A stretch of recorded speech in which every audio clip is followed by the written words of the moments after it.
aku. Perkenalkan, nama saya Merani dari Fakultas Keguruan dan Ilmu Pendidikan, Program Studi Pendidikan Bahasa dan Sastra Indonesia, Universitas Tembagapura Umum. Pada kesempatan ini, saya akan menjelaskan hasil kajian kritik sastra berdasarkan pendekatan objektif, sebagaimana tugas yang telah diberikan oleh dosen pembimbing mata kuliah kritik sastra, Ibu Eka Alwiya, Haseng SPD MPD. Hasil kajian kritik sastra, pendekatan kritik objektif pada cerpen yang berjudul Penyesalan Seorang Anak Terhadap Ibunya, karya Gloaming Tour. Berikut dari penjelasannya. Baik pendekatan objektif mengutamakan penyelidikan cara sastra berdasarkan penyataan teks sastra itu sendiri.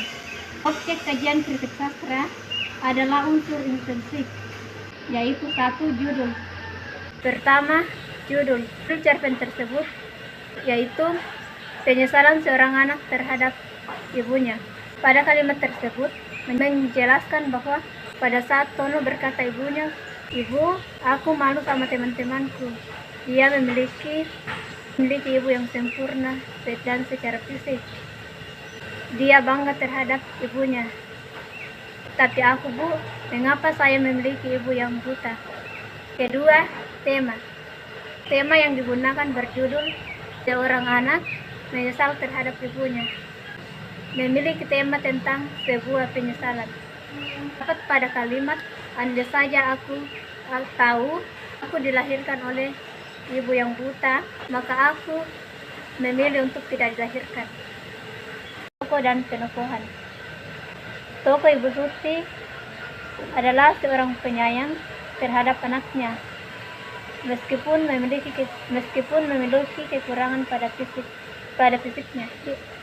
Kedua, Tono adalah anak yang durhaka, tidak menerima kekurangan fisik ibunya. Keempat, latar. Pertama, latar tempat. Latar tempat pada cerpen tersebut yaitu di rumah, di sekolah,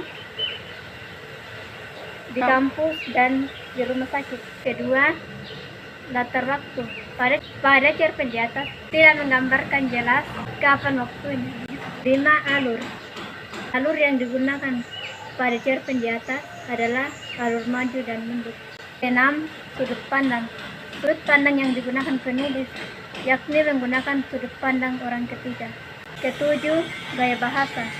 Gaya bahasa yang digunakan mudah dipahami dan tidak berbelit-belit, karena pengarang cerpen dengan baik menuangkan ide cerita sehingga membuat pembaca tidak mengerti. 8. Amanat. Dari cerita tersebut, penulis mengajarkan bahwa betapa besar kasih sayang seorang ibu terhadap anaknya tanpa mengharapkan balasan.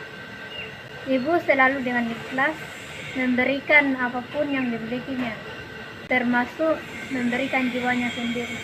9. Kesimpulan. Kritik objek pada cerpen Penyesalan Seorang Anak Terhadap Ibunya yakni mengenai judul, tema, tokoh dan penokohan, latar belakang, alur, sudut pandang, gaya bahasa, dan amanat.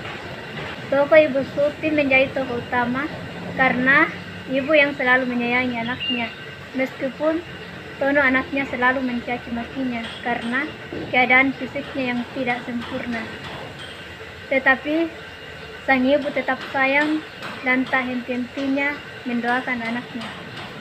Jadi, bahagiakanlah ibumu selagi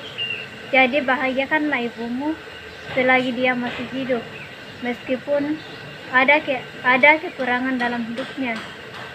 Jangan biarkan ibumu meneteskan air mata karena ulang. Demikian hasil kajian kritik berdasarkan pendekatan objektif pada cerpen yang berjudul Penyesalan Seorang Anak Terhadap Ibunya, karya Gloaming Tour. Saya akhiri. Wassalamualaikum warahmatullahi wabarakatuh.